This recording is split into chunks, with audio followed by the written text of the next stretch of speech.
لله رب العالمين والصلاة والسلام على أشرف الأنبياء والمرسلين وعلى آله الطيبين الطاهرين وأصحابه الأكرمين أجمعين ومن تبعهم بإحسان إلى يوم الدين. أما بعد فأعوذ بالله من الشيطان الرجيم. بسم الله الرحمن الرحيم. لقد كان لكم في رسول الله أسوة حسنة.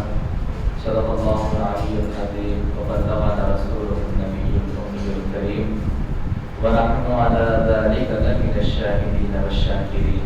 الحمد لله رب العالمين. فقد قال الله تبارك وتعالى في شأن حبيبه تعظيما وتكريما: إن الله وملائكته يصلون على النبي يا أيها الذين آمنوا صلوا عليه وسلموا تسليما. اللهم صل على سيدنا محمد وعلى آله وصحبه أفضل الصلوات عدد معلوماتك وبارك وسلم. مزید هذا کے بزرگ حضرات، نوجوانوں اور کمسن طلباء، الحمدللہ آج 10ویں نشست میں آپ اور ہم تشریف فرما ہیں اور جو 12 روزہ اجلاس ہے اس کے ہم اختتامی مراحل میں داخل ہو چکے ہیں. جیسا کہ آپ بخوبی جانتے ہیں کہ آج کا یہ کتاب ان 12 روزہ کتابات کا سب سے آخری کتاب ہے اور کل محفل نعت بعد نماز شام مسجد حاضہ میں منعقد ہوگی. سب سے پہلے جتنے حاضرین ہیں میں ان کی خدمت میں شکریہ کے نذرانے پیش کرتا ہوں اور اللہ تبارک و تعالیٰ سے دستخط ہوا کہ جتنے حاضرین ہیں جو 12 روزہ محافل میں شریک ہوئے ہیں اور جو نہیں آ سکے، اللہ تبارک و تعالیٰ ان سب کی حاضری کو قبول فرمائیں اور ان محافل کی برکتیں اور اس کی رحمتوں سے ہمارے قلوب کو، ہماری زندگی کو اور ہمارے گھروں کو اور ہمارے اعمال کو اللہ تبارک و تعالیٰ اس میں اضافہ فرما دے. جیسا کہ آج اس کو موضوع دیا گیا ہے کہ حضور نبی کریم علیہ السلام کی مکی زندگی میں استقامت. یوں تو حضور نبی کریم علیہ السلام کی تمام زندگی، حیات مبارکہ ساری امت کے لیے استقامت کا درس دے رہی ہے.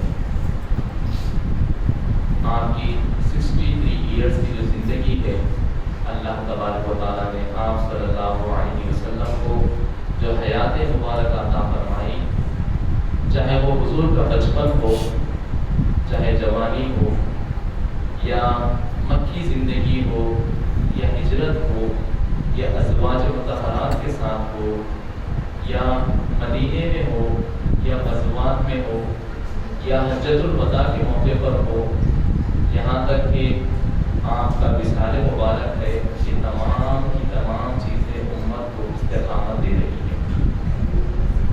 آپ وہ تمام چیزیں آپ صلی اللہ علیہ وسلم کی حیات میں پائیں گے جو ایک انسان کو جینے کے لیے بہت ضروری ہے. اب بات یہ ہے کہ مکی زندگی پہ علماء کرام اس وجہ سے زیادہ فوکس کرتے ہیں کہ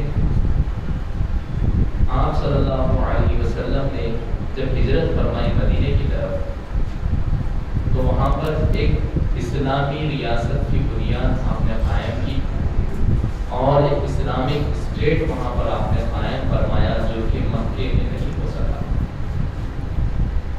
اور آپ اور ہم جس ملک میں رہتے ہیں، علماء کرام فرماتے ہیں کہ ہندوستان میں جتنے مسلمان آباد ہیں ان کے لیے آپ صلی اللہ علیہ وسلم کی مکی زندگی میں ایک نمونہ ہے، یعنی سیکھنے کے لیے. کیوں کہ ہمارے ساتھ کئی اور مذاہب کے لوگ رہتے ہیں، برادران وطن ہے یہاں پر، تو ایسا ہی کچھ ماحول مکے میں ہوا کرتا تھا کہ کوئی آگ کی پوجا کر رہا ہے، کوئی بتوں کے پیچھے پڑا ہوا ہے، کوئی کسی کے پیچھے پڑا ہوا ہے، یعنی مختلف چیزیں تھیں وہاں پر۔ علماء کرام فرماتے ہیں کہ ہندوستانی مسلمانوں کے لیے آپ صلی اللہ علیہ وسلم کی مکی زندگی میں بہترین نمونہ ہے، اور آپ صلی اللہ علیہ وسلم نے جن مسائل و آلام کا کو وہاں پر پیش کیا، اور اس کے بعد جب اسلام کو مکے میں پیش کیا تو ہم وہاں سے درس حاصل کر سکتے ہیں،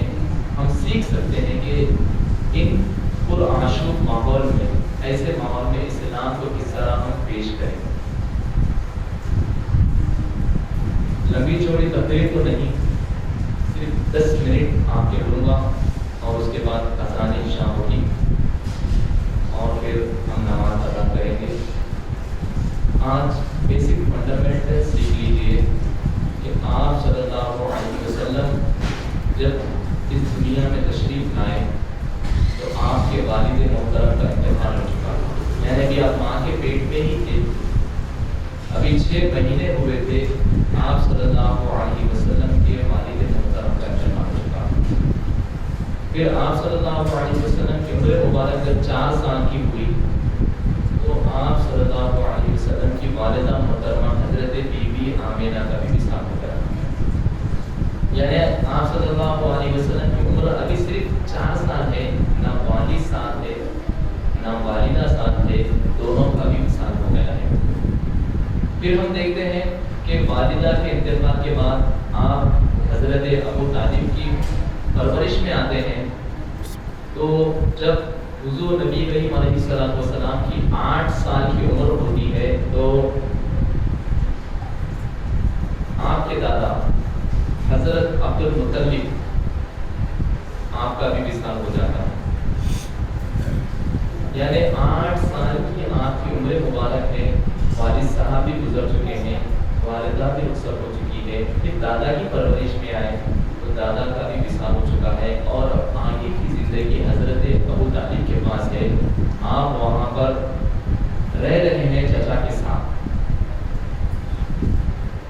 اس میں ہمارے لیے نمونہ ہے کہ نہ والد ہے، نہ والدہ ہے، نہ دادا ہے، چچا کے پاس حضرت حضور نبی کریم علیہ السلام وہاں پر رہ رہے ہیں، اور جب حضور نبی کریم علیہ السلام چچا کے پاس پہنچتے ہیں تو دیکھتے ہیں کہ چچا کو کثیر اولاد ہے، یعنی بہت ساری اولادیں ہیں، اور جو گھر کا گزر بسر ہے وہ بہت تنگی سے چل رہا ہے، مگر آپ صلی اللہ علیہ وسلم کی برکت سے خیر و برکت ہو جاتی ہے گھر میں، اور برکتوں کا نزول ہوتا ہے۔ مگر آپ صلی اللہ علیہ وسلم ملاحظہ فرماتے ہیں کہ میں بوجھ نہ بن جاؤں چچا کے اوپر، میں بوجھ نہ بن جاؤں۔ تو آپ صلی اللہ علیہ وسلم عمر صرف 8 سال کی ہے، بکریاں چرانے شروع کر دیتے ہیں، اور جو کچھ معاوضہ ملتا ہے وہ چچا کو دیتے ہیں کہ گھر کے خرچ کے لیے، گھر کے خرچ کے لیے 8 سال کی عمر ہے بھی آپ صلی اللہ علیہ وسلم، اور آپ صلی اللہ علیہ وسلم چاہتے ہیں کہ میں کسی پر بوجھ نہ بنوں۔ تو یہ ہمارے لیے درس ہے کہ ہم یہ سیرت کے واقعات اپنی آل اولاد کو بچپن سے سکھا دیں۔ ہم اپنی آل اولاد کے پیچھے کب پیچھے پڑ رہے ہیں کہ جب بچے اتنے جوان ہو گئے، بڑے ہو گئے، تو تب جا کے ہم بولیں کہ بھائی جب کمانے لگو گے۔ آپ یورپ کو دیکھیے کہ آج جو یورپ ترقی کر رہا ہے، وہاں پر جب بچہ بالغ ہو جاتا ہے، بڑا ہو جاتا ہے، 15 ایئرس کا ہو جاتا ہے، تو وہ ماں باپ کے ذمہ نہیں ہوتا، وہاں پر نوکری کرنا ہے اس موقع 2 گھنٹے کی صحیح، after school, after college, after education. تو یورپین کنٹریز میں یہ کلچر عام ہے کہ اسٹوڈنٹس وہاں پر نوکری کرتے ہیں۔ اب ہمارے پاس معاملہ یہ ہے کہ ہم کیا کرتے ہیں کہ اب انٹر ہو رہا ہے، گریجویشن ہو رہا ہے، انجینئرنگ ہو رہی ہے، یا MS ہو رہا ہے، MBA ہو رہا ہے، ماسٹرز ہو رہا ہے، تو تب تک بچے کی 25 سال عمر گزر جا رہی ہے، بچے کو پال رہے ہیں ماں باپ ہی پال رہے ہیں۔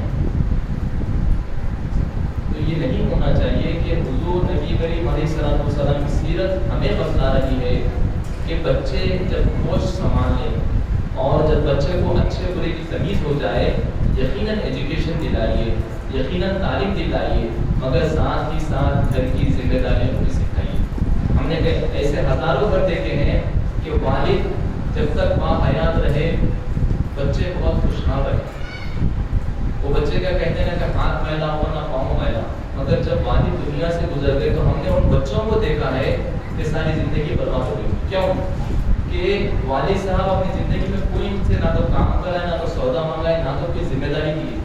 جب والد کے گزرنے کے بعد ذمہ داریاں ان کے اوپر آئی تو ہم دیکھتے ہیں کہ نوجوان ان ذمہ داریوں کو سنبھال نہیں پا رہے ہیں، یہاں تک کہ اپنی بہنیں جوان گھر میں بیٹھی ہوئی ہے، بھائی گھر میں موجود ہے۔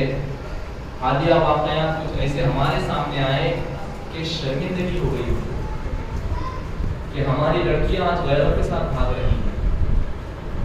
جب ایک کیس پولیس بھی یہاں پہنچا، جب بچی سے پوچھا گیا کہ کیوں تم غیر کے ساتھ بھاگی، بولے والد میرے فالج سے ہے، بیڈ ریسٹ ہے، والدہ کا انتقال ہو گیا، گھر میں 4 بھائی ہے مگر وہ کچھ نہیں کماتے، اب میری آگے کی زندگی کی میں کیا کروں؟ آگے بھی 4 بھائی جوان گھر میں موجود ہے مگر بہن کی نہ تو پرورش کر پا رہے ہیں، نہ تو دیکھ رہے ہیں ہماری لڑکیاں غیروں کے ساتھ بھاگ رہی ہیں۔ وجہ کیا ہے کہ ہم ذمہ دار نہیں ہیں، ہم نہ تو کھانے کو دے رہے ہیں، نہ پہننے کو اچھا کپڑا دے رہے ہیں، نہ تو منہ سے 2 اچھے بول اپنے بہن کے ساتھ بول رہے ہیں۔ یہ کہاں سے سیکھیں گے بتائیے آپ؟ آج امت میں جو اخلاقی انعطاف پیدا ہو رہا ہے یہ صحیح طریقے نہ کرنے کی وجہ سے۔ آپ کے پاس لاکھ دولت ہوگی، آپ یقیناً لکھپتی ہے، کروڑپتی ہے، مگر یقین جانیے آپ چاہتے ہیں کہ آپ کی اولاد آگے زندگی اچھی جیے ہمارے پاس، تو ہمیں چاہیے کہ ہم اپنی زندگی میں وہ پاؤں پہ پھیلا دیں۔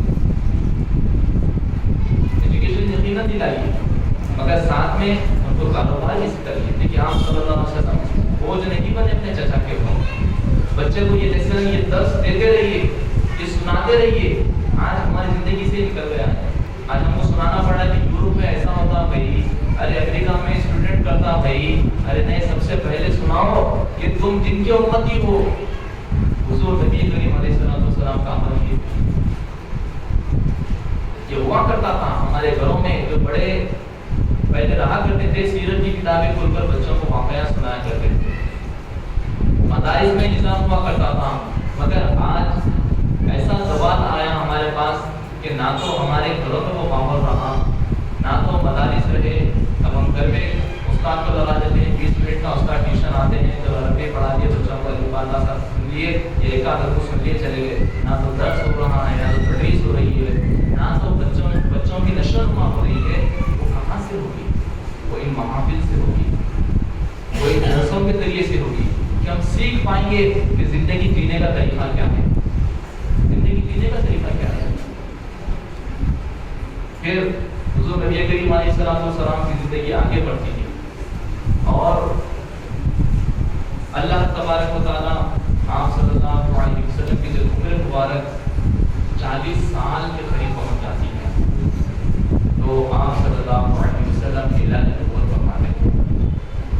اس سے قبل بھی میں عرض کروں کہ جب حضور نبی کریم علیہ السلام جوان ہوئے اور مکے میں تجارت ہوا کرتی تھی کہ ایک ملک سے دوسرے ملک جا کر بزنس کیا کرتے تھے، آپ صلی اللہ علیہ وسلم نے دیکھا کہ مکے میں حضرت بی بی خدیجہ کے پاس سے مال لے کر لوگ دیگر کنٹریز کو جاتے ہیں، دوسرے ممالک کو جاتے ہیں، جا کر وہ مال فروخت کر کے آتے ہیں، بیچ کر آتے ہیں اور پھر اس میں سے اپنا جو حصہ پروفٹ کا ہوتا ہے وہ لے لیتے ہیں، باقی کا حضرت بی بی خدیجہ کو دے دیتے ہیں۔ دیکھیے اس میں بھی ہمارے لیے کیا نمونہ ہے۔ آپ صلی اللہ علیہ وسلم کے پاس نہ تو مال ہے، نہ تو زر ہے، نہ سونا ہے، نہ شادی ہے، نہ والد ہے کہ آج ہم سے والدین سے بچے طلب کرتے ہیں کہ ابھی 10 لاکھ دو، کتنے سال کے دو، یا مجھے فارن جانا ہے میرا ویزا لگا کر دو یا فلاں کرو، مگر آپ صلی اللہ علیہ وسلم کی سیرت یہ بتا رہی کہ آپ کے والد تو ہے ہی نہیں، دادا کا انتقال بھی ہو چکا ہے اور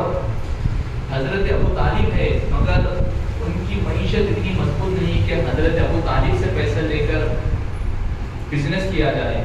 دیکھتے ہیں کہ ایک اچھی تاجرہ جو تجارت کرتی ہے وہ حضرت بی بی خدیجہ کے پاس جاتے ہیں اور جا کر ان کا مال لیتے ہیں اور ملک شام کو جا کر فروخت کر آتے ہیں.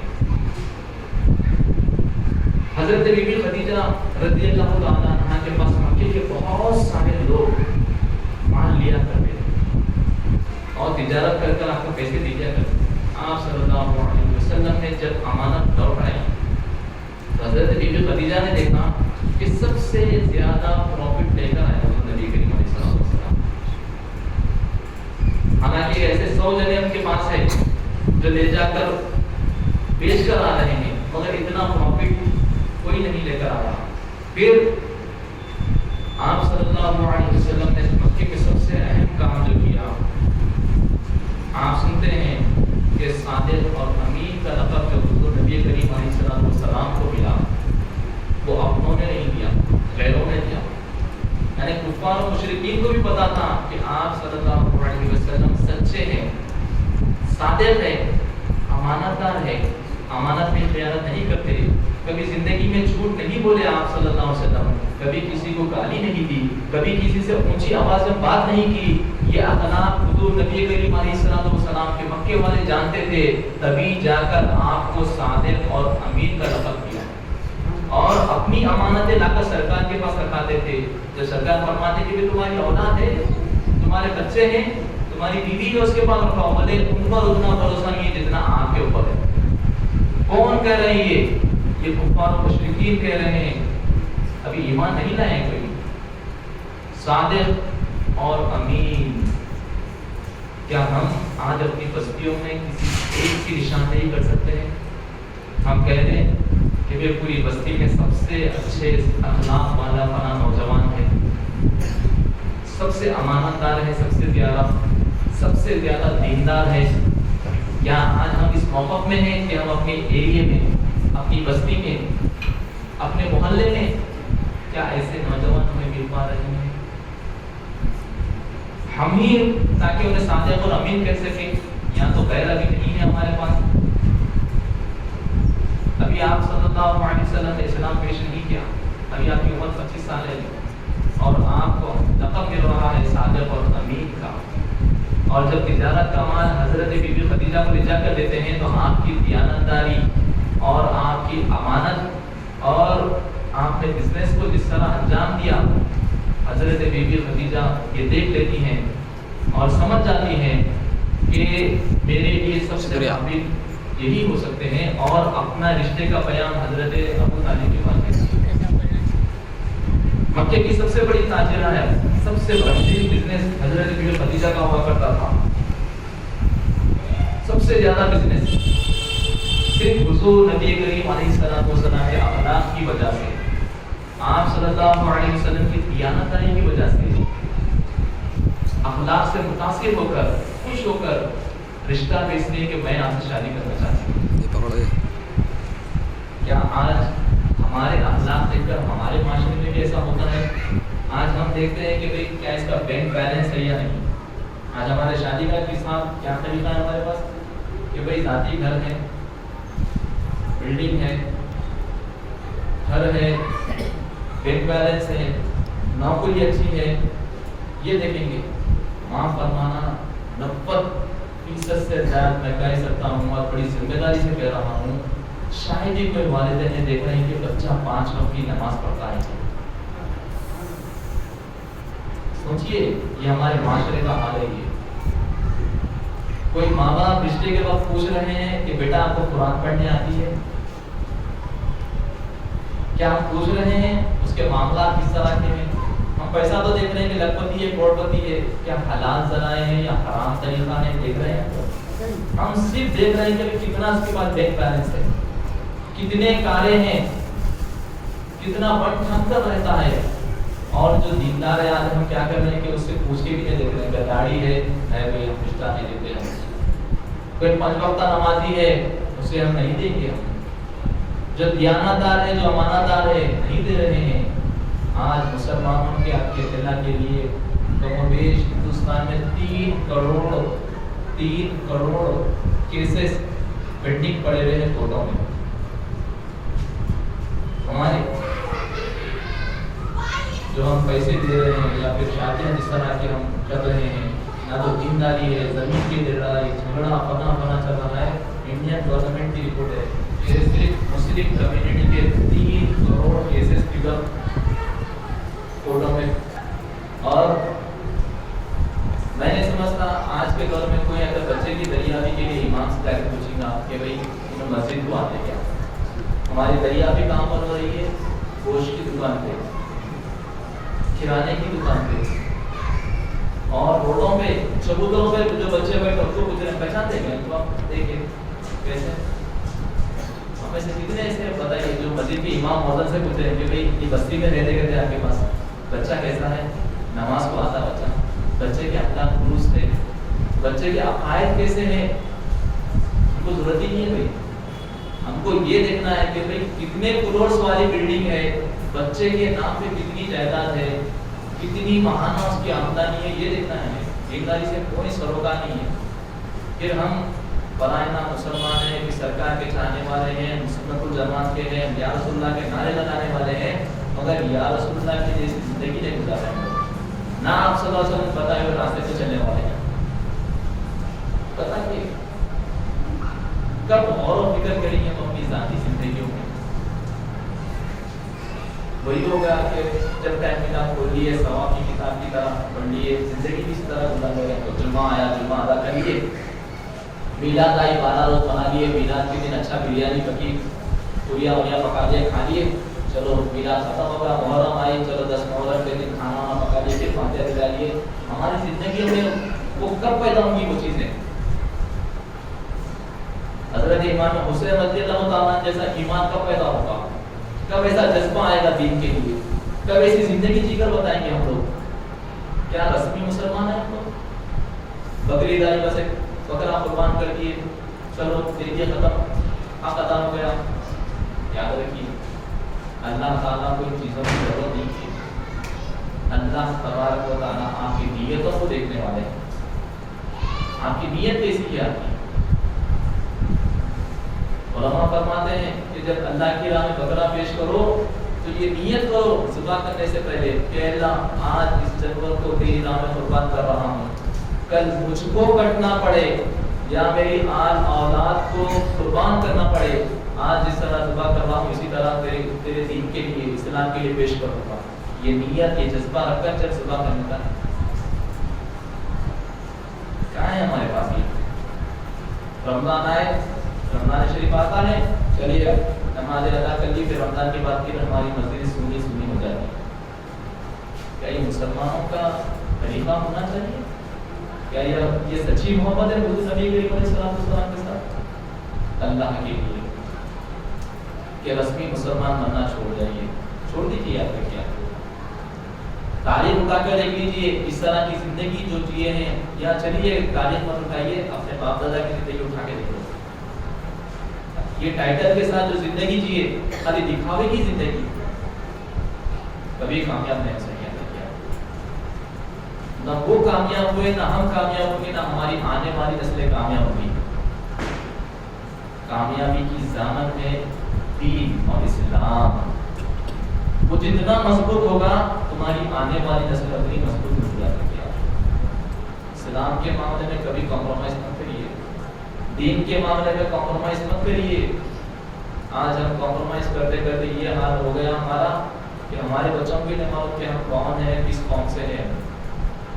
تھوڑے دن کے بعد ہمارے بچے لکھیں گے، کتابوں میں پڑھیں گے کہ ہم وہ قوم ہے جو دنیا میں سب سے زیادہ ظلم ستم کرنے والے ہیں، ہم ٹیررسٹ ہیں، ہم دہشت گرد ہیں. کیوں؟ کہ دنیا پاور کرانا چاہ رہی. بھائی ہم تو دین نہیں دے رہے بچوں کو اپنے، ہم تو سرکار کی سیرت نہیں دے رہے ہیں، ہم تو اللہ والوں کے پاس نہیں لے جا رہے ہیں، نہ تو ہم درس قرآن کو لے جا رہے ہیں، نہ تو درس حدیث میں لے جا رہے ہیں. ہاں اسکول میں ڈال رہے ہیں، کالج میں ضرور ڈال رہے ہیں، ڈگری ضرور کرا رہے ہیں، انجینئرنگ ضرور کرا رہے ہیں. مگر جب اللہ پوچھے گا کہ اپنے بچوں کو کس حال میں چھوڑ کر آئے، اللہ تعالیٰ جو نعمت دیا ہے اولاد کی، تو خبر پہ جاتی سوال ہونے والا ہے کہ اپنے بچوں کو کس حال میں چھوڑ کر آئے. تو کیا فرمان کیا، کیا فرمان کیا؟